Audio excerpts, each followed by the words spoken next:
How do you switch from the old Innovator visa into the new Innovator Founder visa?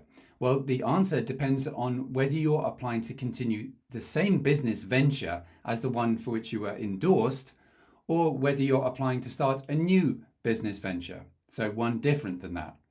And secondly, it depends on whether you're with a legacy endorsing body or whether you're with one of the new endorsing bodies. So on this diagram, I've set it all out. I'll come back to it and explain it. But let's start with whether you're going to continue the same business venture or apply to start a new one. Well, the point is, if you want to start a new business venture and you've already been endorsed under the old Innovator visa, then you do not need to make a fresh immigration application. When you're next going to be endorsed, the endorsement letter contains a section that looks like this for the legacy endorsing bodies. So it says, the applicant has shown significant achievements judged against the business plan. The applicant, during their previous period of leave and with permission and agreement from the legacy endorsing body, has changed business venture and continued to develop a new business. So for the new endorsing bodies, the same element of the form appears. So it says, the applicant, during their previous period of leave and with permission and agreement from the new endorsing body, has changed business venture and continued to develop this new business. So note that in both cases, so whether it's a legacy or new endorsing body, when you change business venture, you'll still need to apply under the quote same business route. Now, the legacy endorsing bodies cannot endorse you under the quote new business category in any event.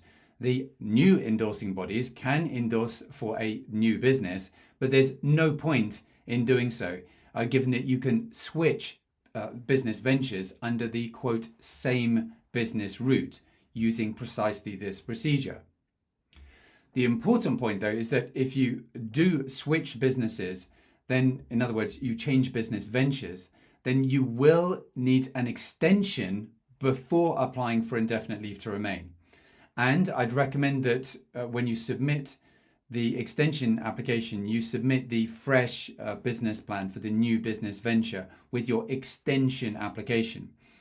You'll need to show significant achievements under the second business rather than the first in order to then get indefinite leave to remain later on.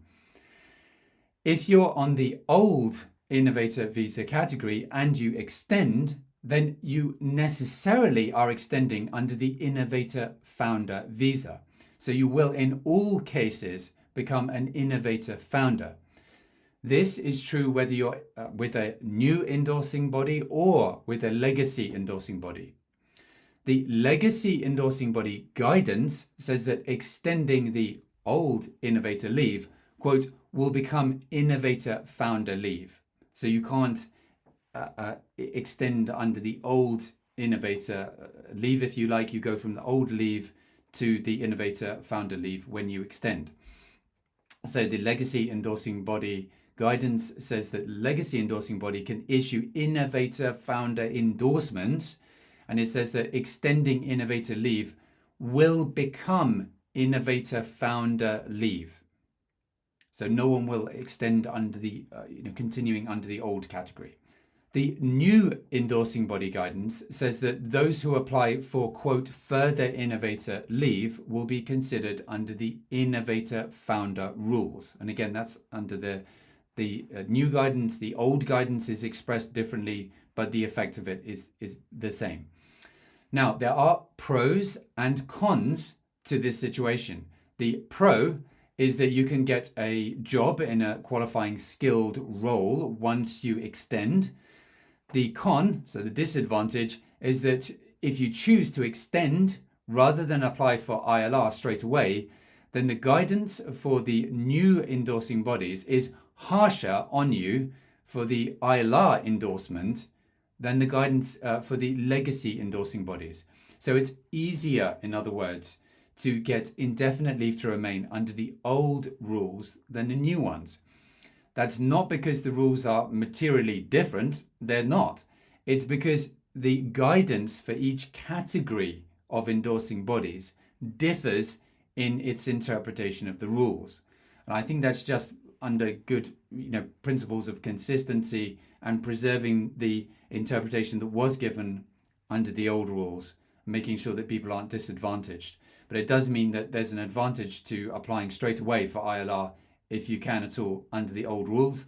So far, I've done 8 applications for indefinite leave to remain for innovators that I've gone through successfully.